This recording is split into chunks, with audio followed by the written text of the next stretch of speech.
Fire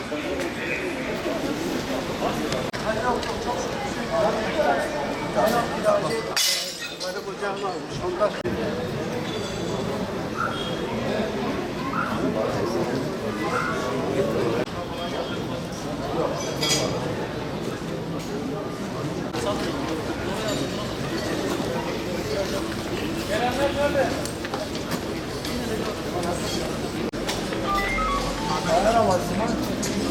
Ya işte fire havası motor alıyor.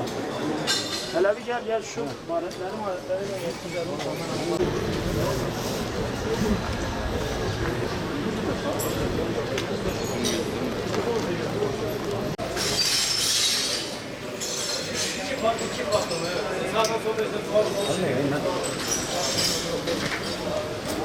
Süleyman. Süleyman gel.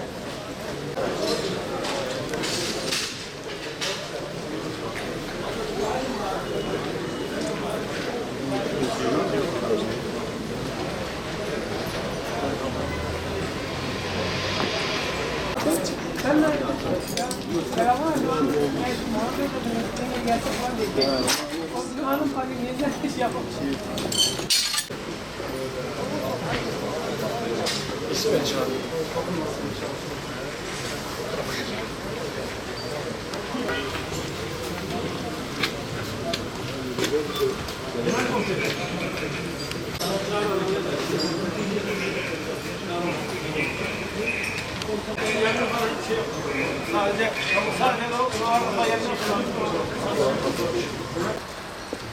Bu da Komple ya, buraya yıkılır. Yıkılır böyle. o evine şu ortada kayak olmasa o da gidermiş.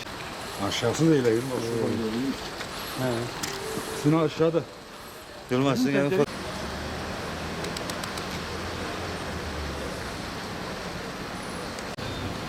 Bütün mahalle koktu. Ama ana merkez. Bütün mahalle. Bütün mahalle. Yukarıda patlamış. Tamam yukarıda patladı. Ana merkezi. Buraydı.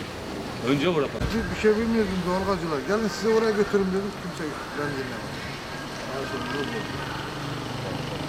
Ne var kamera? Şu kardeşimin evi sarı binası içine Temsan yazılan yer. İstanbul'dan aldık. Oradan aldık geldik gemide. Ya tohum falan. Gittik